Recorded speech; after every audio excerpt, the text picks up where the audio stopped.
أعوذ بالله من الشيطان الرجيم بسم الله الرحمن الرحيم الحمد لله والصلاة والسلام على رسول الله وعلى آله وصحبه أجمعين. നമ്മൾ തുടർച്ചയായി പറഞ്ഞു വരുന്ന ആയത്ത് തന്നെയാണ്. ഏകദേശം ഒരാഴ്ചകളായി ഈ ആയത്തിൻ്റെ പിറകിലാണ് നമ്മളുള്ളത്. ഈ ആയത്തിൽ ഒരുപാട് വിഷയങ്ങൾ ഉൾക്കൊണ്ടതുകൊണ്ട് അതെല്ലാം കെട്ടഴിക്കുന്നതിൻ്റെ ഭാഗമായിട്ടാണ് ദിവസങ്ങൾ നീളുന്നത്. അതിൽ ഇന്നലെ വഇദാ അഖദ്നാ മീസാഖ ബനീ ഇസ്രായീല ലാ തഅബുദൂന ഇല്ലല്ലാഹ വബിൽ വാലിദൈനി ഇഹ്സാന വദിൽ ഖുർബാ എന്നതുവരെയാണ് എത്തിയത്. ആ കുടുംബബന്ധം ചേർക്കുന്നതിൻ്റെ ഭാഗമായി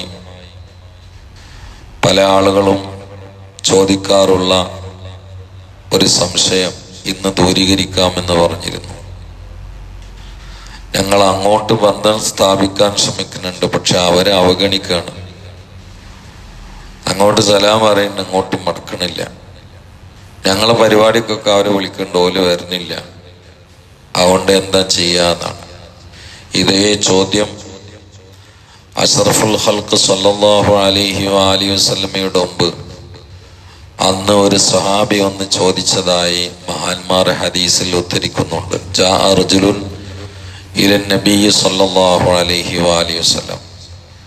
ഒരാള് ഹബീബരായ തങ്ങളുടെ അടുത്തേക്ക് വന്നിട്ട് ചോദിച്ചു, യാ റസൂലല്ലാഹ്, അള്ളാഹിന്റെ റസൂലെ, ഇന്നലി അർഹാമൻ. ഇതേ ചോദ്യം, ഇന്നലി അർഹാമൻ, എനിക്ക് കുറച്ച് കുടുംബക്കാരുണ്ട്. അസിലു, ഞാൻ അവരോട് അസിലുഹും ബന്ധം സ്ഥാപിക്കുന്ന ആളാണ്. വയക്കത്തഴൂനി, അവരെ എന്നോടുള്ള ബന്ധം മുറിക്കുന്ന ആളുകളുമാണ്. ഞാൻ എത്ര ആണ്ട് സ്ഥാപിക്കാൻ പോയാലും ഒരേ മൈൻഡ് ചെയ്യണില്ല. ഒരേ തിരിച്ച് എതിരായിട്ടാണ് ഇങ്ങോട്ട് പെരുമാറുന്നത്. ആഫു, എനിക്ക് അവരുടെ അടുത്ത് എന്തെങ്കിലും പ്രശ്നങ്ങളും പ്രയാസങ്ങളും ഉണ്ടായിട്ടുണ്ടെങ്കിൽ ഞാൻ പൊരുത്തപ്പെട്ടു കൊടുക്കുന്നുണ്ട്. പക്ഷെ വല്ലമോനി, അവര് പിന്നെയും എന്നെ ആക്രമിക്കാൻ നോക്കുകയാണ്.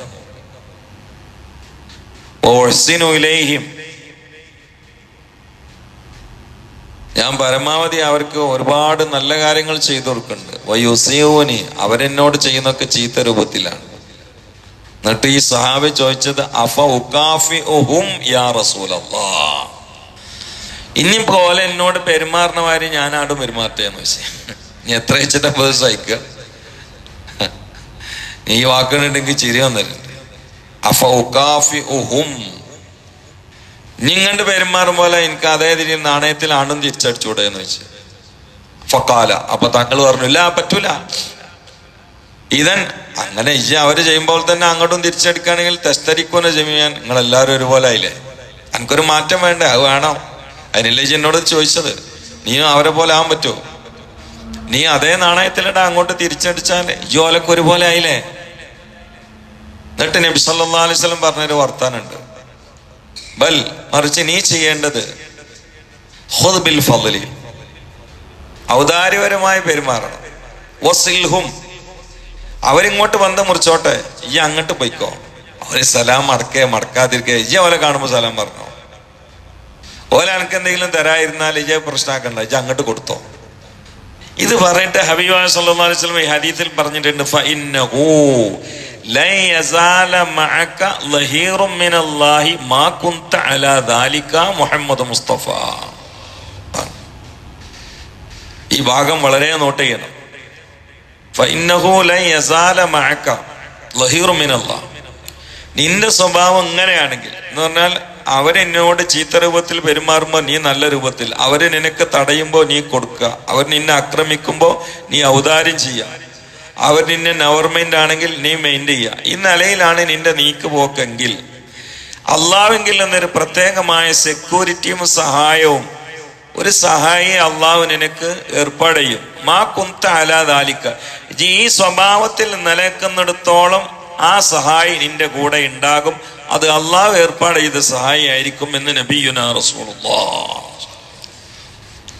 ഈ ഒറ്റ വാക്കുവരെ നമുക്ക് ആ പെരുമാറ്റത്തിന് പോലെ എന്തോ ആവട്ടെ, നമ്മൾ അങ്ങോട്ട് നല്ല രൂപത്തിൽ പെരുമാറാം. കാരണം അള്ളാഹിനിരുന്ന് പ്രൊട്ടക്ഷൻ കിട്ടല്ലേ, പല നിലയിലുള്ള സംരക്ഷണമാവും അതിൽ കിട്ടുക. കാരണം സലാസത്തിന് 3, ഇതെല്ലാവരും ഒന്ന് പഠിച്ചോളിട്ടോ. സലാസത്തിന് 3 കാര്യം. ഇത് പഠിച്ച് നടപ്പിലാക്കിയാൽ ഇന്നത്തെ അല്ല എന്നത്തെയും ക്ലാസ് മുതലായി. സലാസത്തിന് 3 കാര്യം. ലാ തൂജദു മിൻ അഖ്ലാഖിൽ ജന്ന, അത് സ്വർഗത്തിന്റെ സ്വഭാവത്തിൽപ്പെട്ടാണ്. എന്ന് പറഞ്ഞാൽ ഈ 3 കാര്യമുള്ളവർ മരിക്കേ വേണ്ടുള്ള സ്വർഗത്ത് കടക്കും. ലാ തൂജദു, പക്ഷെ ആ 3 കാര്യം എത്തിക്കപ്പെടുകയില്ല. ഇല്ലാ ഫിൽ കരീമി, മാന്യനിൽ അല്ലാതെ എത്തിക്കപ്പെടൂല എന്നാണ്. വളരെ മാന്യനാണെങ്കിൽ മാത്രമേ ഈ 3 കാര്യം എത്തിക്കപ്പെടുള്ളൂ. ആ 3 കാര്യം കൂടിയാണ് പറഞ്ഞാലോ. ഞാൻ തീരെ ഇറങ്ങിയിട്ടില്ല, എനിക്ക് നിങ്ങളെ കണ്ണൂരായിരുന്ന പരിപാടി ഇപ്പൊ എത്തിയുള്ളൂ. നിങ്ങൾക്ക് ഇതിനേക്കാളും ക്ഷീണുണ്ടാവും. ഞാൻ ഈ ക്ലാസ്സിന് എത്താന് ബസ്സിനാണ് കണ്ണൂരിൽ നിന്ന് വന്നത്. സുബിയാൻ കൊടുക്കണതിന്റെ കുറച്ചു മുമ്പാണ് ഇവിടെ നിന്ന് ഇറങ്ങിയത്. കുറച്ചു മുമ്പൊന്നുമല്ല, നമ്മളെ മുഅദ്ദിൻ ഉസ്താദ് ഉണരുന്ന സമയത്ത് ഞാൻ ബസ് ഇറങ്ങുക. അതാണ് ബസ് തന്നെ പൊട്ടിപ്പൊളിഞ്ഞ ബസ്സല്ല, ആ മായാവതി എയർ ബസ്സാണ്. ഞാൻ ട്രെയിന് കുറച്ച് ലേറ്റായി, അപ്പൊ ക്ലാസ്സിന് എത്തൂല. അപ്പൊ ഞാൻ അവരോട് പറഞ്ഞ് ട്രെയിൻ ഒഴിവാക്കിയിട്ട് വേഗം എയർ ബസ് എടുക്കണം എന്ന് പറഞ്ഞു. അങ്ങനെ ഓലെടുത്ത് ചടപടാച്ചിട്ട് ഇവിടെ എത്തിയല്ലോ എന്തില്ല. അപ്പോ നിങ്ങൾക്ക് ക്ഷീണനെങ്കിൽ ഞാൻ നിർത്തും ചെയ്യാതെ ഞാൻ പറഞ്ഞു. അല്ല, ഞാൻ ഓർക്കൊയ്ക്കലും ക്ഷീണങ്ങൾക്ക് ആവുമ്പോഴേ ഉണ്ടാവുമല്ലോ. അപ്പൊ ഇത് വളരെ ശ്രദ്ധിക്കണ്ട. 3 കാര്യം. മിൻ അഖ്ലാഖിൽ ജന്ന, അത് സ്വർഗത്തിന്റെ സ്വഭാവത്തിൽപ്പെട്ടതാണ്. ലാ തൂജദു, എത്തിക്കപ്പെടൂല. ഇല്ലാ ഫിൽ കരീമി, മാന്യ മഹാനിലല്ലാതെ അത് എത്തിക്കൂല. മാന്യനാണെങ്കിൽ ഈ 3 കാര്യം ഉണ്ടാവും. അതോടുകൂടി സ്വർഗത്ത് പോവുകയും ചെയ്യും. ഏതാണ് 3 കാര്യം എന്നറിയോ? 1, അൽ അഫു അമ്മൽ വലമ, ഇങ്ങോട്ട് ആക്രമിച്ചവനോട് അങ്ങോട്ട് തിരിച്ചടിക്കാതെ മാപ്പ് കൊടുക്കുക. അതാണ്. ഇപ്പത്തെ ഒരു സാഹചര്യത്തിൽ ഞാൻ അർത്ഥം വെച്ചിട്ട് കൊളാക്കണില്ല കേട്ടോ. നിങ്ങൾക്ക് അറിയാലോ. ഏതായാലും ഒരു യുദ്ധമുഖത്തിൽ നിന്ന് അള്ളാഹു 2 രാജ്യത്തെയും രക്ഷപ്പെടുത്തട്ടെ. കാരണം ഭയങ്കര പ്രശ്നമാണ്. ഒരുപാട് നിരപരാധികൾ മരിക്കാൻ പോകണം. എല്ലാവരും തോരുന്നോളി. നമ്മളൊക്കെ ഇന്ത്യക്കാരാണ്, ഇന്ത്യ വിജയിക്കണം. നമ്മള് ജയ് ഹിന്ദിന്റെ ആളാണല്ലോ, അതിനെതിരൊന്നുമല്ല. എന്നാലും ഇങ്ങോട്ട് ആക്രമിച്ചവനാണ്ട് മാപ്പ് കൊടുക്കുക. അത് സ്വർഗസ്ഥരുടെ സ്വഭാവത്തിൽപ്പെട്ടതാണ്. 1. രണ്ടാമത്തത് അൽ ഇഹ്സാനു ലിമൻ ഹറമ, ഇങ്ങോട്ട് തടഞ്ഞവന് അങ്ങോട്ട് കൊടുക്കുക. അത് നല്ലൊരു സ്വഭാവമാണ്. ഇപ്പൊ ഉദാഹരണം, തൊട്ട അയൽവാസി നമ്മളോട് എതിരാളിയാണ്. അവിടെ ഭയങ്കര സൽക്കാരും പരിപാടിയൊക്കെ. അതിന് അയക്കുറ ബിരിയാണിയും ചെമ്മീൻ ബിരിയാണിൻ്റെ ഒക്കെ സ്മെല്ല് മൂക്ക് കടിക്കുന്നുണ്ട്. എല്ലായിടത്തും കൊടുത്ത് നമുക്ക് മാത്രം തന്നില്ല. അപ്പൊ ഇതിലൊരു സൂചന ഇല്ലേ? നിങ്ങൾക്ക് പെട്ടെന്ന് സ്വർഗത്ത് പോണ ഒരു പരിപാടി ഞാൻ പറഞ്ഞുതരാം. നമ്മളെ പരിയിലൊരു പരിപാടി വെച്ചാൽ ആദ്യം ഇയാളെ പരി കൊടുത്തേക്കാം, എന്നിട്ട് വേറുള്ളവർ കൊടുത്തച്ചാൽ മതി. പെട്ടെന്ന് സ്വർഗത്ത് പോകും. പക്ഷെ അതിന് കുറച്ച് പണിയുണ്ട്. കുറച്ചല്ല, ഭയങ്കര പണിയാണ്. അതിനാണ് പണിയുള്ളത്, വേറെ ഉള്ളതിനൊന്നും അത്ര പണിയില്ല. അതിനൊരു മനസ്സുകൊണ്ട് കിട്ടാണ്ട് നമുക്ക് ആർക്കെങ്കിലും പറ്റും അങ്ങനെ? നമ്മളെ തൊട്ട അയൽവാസി ഇങ്ങോട്ടൊന്നും തരുന്നില്ല, നമ്മളെ വരയിൽ എന്തെങ്കിലും വരുവാണെങ്കിൽ ആദ്യം കൊടുക്കണം അങ്ങോട്ടും. ഇനി മരിച്ചു കൊടുത്താൽ മതി, സ്വർഗം ഉറപ്പാണ്. കാരണം അത് വല്ലാത്ത, അതാണ് ലാ തൂജദു ഇല്ലാ ഫിൽ കരീമി എന്ന് പറയാൻ കാരണം അതാണ്. വലിയ ആളിലല്ലാതെ ഇത് കാണൂല എന്നാണ്. ചില ആളുകള് പക വീട്ടാനായിട്ട് സൽക്കാരം നടത്തണ എനിക്ക് അനുഭവമുണ്ട്. ഇവന്റെ വരയില് സൽക്കാരത്തിന്റെ ആവശ്യമൊന്നുമില്ല, വെറുതെ സൽക്കാരം നടത്തിയെന്ന് വെച്ച് ഓന്റെ പരിയില് 100 ആളെ വെച്ചിട്ട് ഒരു പരിപാടി വെച്ചിട്ട് എന്നെ വിളിച്ചിട്ടില്ല. അപ്പൊ ഞാൻ 500 ആളെ വെച്ചിട്ട് ഒരു പരിപാടി വെച്ചിട്ട് ഓനെ വിളിക്കാതിരുന്നാണ്. ഇവരൊക്കെ ഇപ്പൊ കുറെ നിസ്കരിച്ചിട്ടും ഇല്ല. കാരണം ആന്തരിക ഗുണങ്ങളാണല്ലോ പ്രധാനമായിട്ട് വേണ്ട. ഇല്ലാതെ കുറെ കുത്തി മറിഞ്ഞിട്ട് അതിന് നിസ്കാരം എന്ന് പേരിട്ടിട്ട് കാര്യമില്ലല്ലോ. ആന്തരിക ഗുണങ്ങൾ വേണ്ടേ? വളരെ ഗൗരവത്തിൽ ശ്രദ്ധിക്കുക. ഇനി ഞാൻ ബേജാറുള്ള ഒരു ഹദീസും കൂടി പറഞ്ഞുതരാം, നോക്കിട്ടോ. ഖുർആനിലൊരു ആയത്തുണ്ട്, യംഹുല്ലാഹു മാ യശാഉ വയുസ്ബിതു വഇൻദഹുൽ കിതാബ്. അതിന്റെ അർത്ഥം എങ്ങനെയാണ്? അള്ളാഹു ഒരാളുടെ വിഷയത്തിൽ തീരുമാനിച്ചൊക്കെ അള്ളാഹുക്ക് ഇഷ്ടമുള്ളൊക്കെ മായ്ച്ചു കളയും. ഉദാഹരണം, ഒരാളിപ്പോ അപകടത്തിൽ പെടണം, രോഗിയാവണം, മരിക്കണമൊക്കെ അള്ളാഹു തആലക്ക് ഈ ഒരാഴ്ചയുടെ തീരുമാനമെങ്കിൽ വരിഷ്ഠനെങ്കിൽ മായ്ക്കും. ഈ ആയത്തിന് ഒരു കിതാബിൽ തഫ്സീർ കൊടുത്താൽ എന്താ അറിയോ? ഇങ്ങനെയാണ്, ഒരാൾക്ക് 3 ദിവസമായാലും മരണം ഉണ്ടാവും. ആ സമയത്താണ് ഇവൻ അമ്മോങ്കാക്കാനെ പോയിട്ട് നന്നായത്. അയാളായിട്ട് പിണങ്ങിക്കരുന്ന്, അയാളായിട്ട് നന്നായി അയാളവന്റെ വണ്ടി കയറ്റിയാണ്ട് ആശുപത്രി കൊണ്ടുപോയി. അമ്മോനെ എന്നുള്ള ഉദാഹരണം പറഞ്ഞാണ്, ആരായിക്കോട്ടെ, മൂത്താപ്പ, എളാപ്പ, അമ്മായി, ആരായിക്കോട്ടെ. അപ്പൊ അള്ളാഹു തആല മലക്കുകളോട് അറിയും, എടോ നമ്മൾ ആ മറ്റന്നാൾ മരിപ്പിക്കാൻ ഉദ്ദേശിച്ചിരുന്ന ആചാര്യം ഉണ്ടല്ലോ, അയാൾക്കൊരു 30 കൊല്ലം കൂടി ഞാൻ നീട്ടി കൊടുക്കാന്ന് പറയും. അതാണ് യംഹുല്ലാഹു മാ യശാഉ,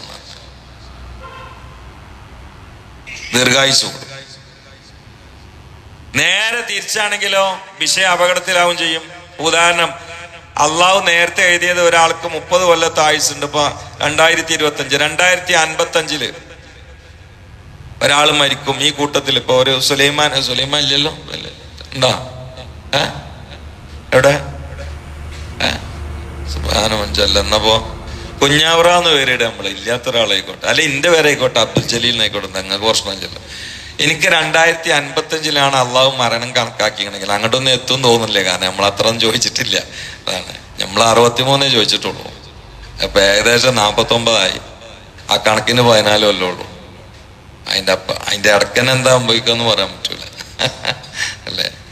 അപ്പൊ ഏതായാലും സുബ്ഹാനഹു വ തആല 2055 മാമുട്ടിയാക്കാൻ എടുക്കാതാണല്ലേ? അല്ല, ഞാൻ കഴിഞ്ഞ എന്തെങ്കിലും ചർച്ച ഉണ്ടായിക്കോളാം. 2055 മൂപ്പർക്ക് അള്ളാഹു തആല മരണം കണക്കാക്കി നോട്ട്. അള്ളാഹ് ആഫിയത്തുള്ള ദീർഘായുസ്സ് കൊടുക്കട്ടെ. അങ്ങനെയാണ് മൂപ്പര് ഇന്ന് മൂപ്പരെ കുടുംബത്തിൽ ഒരാളേറ്റ് ഉടക്കലുണ്ടാക്കിയ ആവശ്യമില്ലാതെ. ഉദാഹരണം പറയണ. അപ്പൊ അള്ളാഹ് എന്താ പറയാ, ഇവിടെ നമ്മളെ 2055 മരണം കണക്കാക്കിയ ആ KMCC ഉണ്ടല്ലോ, അയാളെ മറ്റന്നാളാണ് മരിപ്പിക്കാൻ പറയുന്നത്. പഠിച്ചോനെ, അള്ളാഹു ആഫിയത്തുള്ള ദീർഘായുസ്സ് ഏറ്റവും നാമയും പറയാം. ഞാൻ ഒരു ഉദാഹരണം പറഞ്ഞ 2 കാര്യമുള്ളത്. ഒന്ന്, അടുത്ത് മരണം കണക്കാക്കിയിട്ടുണ്ടെങ്കിൽ കുടുംബബന്ധം ചേർത്താൽ ആ മരണം അള്ളാഹു തആല ദീർഘമാക്കി ഡേറ്റ് മാറ്റും, ദീർഘായുസ്സ് തരും. ദീർഘായുസ്സുള്ള ഒരാള് കുടുംബത്തിൽ വിള്ളൽ ഉണ്ടാക്കിയാൽ അള്ളാഹു തആല പെട്ടെന്ന് മരിപ്പിക്കും. മുഹമ്മദ് മുസ്തഫ. ഇനി അടുത്ത കാലത്ത് മലയാളക്കരയിൽ പെടുന്നനെയുള്ള മരണം വർദ്ധിക്കാനുള്ള കാര്യം ഒന്ന് അന്വേഷിക്കുകയാണെങ്കിൽ ഇതിന്റെ തഫ്സീർ നിങ്ങൾക്കും കിട്ടും, ഞാൻ പറയണ്ട. മിക്കവാറും കുടുംബത്തിൽ പ്രശ്നം ഉണ്ടാക്കിയിട്ടുണ്ടാവും. പെട്ടെന്ന് മരിച്ചു. ചെറുപ്പക്കാരല്ല ഇപ്പൊ കൂടുതലും മരിക്കണേ, കൂടുതലും കുടുംബത്തിൽ പ്രശ്നം ഉണ്ടാക്കിയത്. അള്ളാഹു കാത്തുരക്ഷിക്കട്ടെ. അപ്പൊ അതുകൊണ്ട് ഇത് വളരെ ഗൗരവമുള്ള ഒരു വാക്കാണ് ഈ ആയത്തിലുള്ളത്.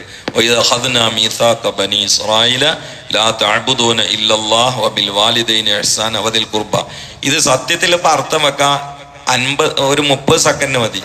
പക്ഷെ നമ്മൾ ഒരാഴ്ച എടുത്ത് നമ്മള് വിശദീകരണ കുറച്ച് പഠിക്കാനും നടപ്പിലാക്കാനുള്ളതല്ല, അങ്ങനെ നേരെ അർത്ഥം പറയലല്ലോ ഉദ്ദേശം. അപ്പൊ അതുകൊണ്ടാണ് ഇതിന്റെ അർത്ഥ പാട്ട് വൽ മസാക്കീൻ ഓതിയാലേ ശരിയാവുള്ളൂ. وَإِذْ أَخَذْنَا مِيثَاقَ بَنِي إِسْرَائِيلَ لَا تَعْبُدُونَ إِلَّا اللَّهَ وَبِالْوَالِدَيْنِ إِحْسَانًا وَذِي الْقُرْبَى وَالْيَتَامَى وَالْمَسَاكِينِ وَقُولُوا لِلنَّاسِ حُسْنًا وَأَقِيمُوا الصَّلَاةَ وَآتُوا الزَّكَاةَ. ഓക്കേ അല്ലേ? ഇൻഷാ അല്ലാഹ് ബാക്കി നാളെ പറയാം. അല്ലാഹു തൗഫീഖ് ചെയ്യട്ടെ.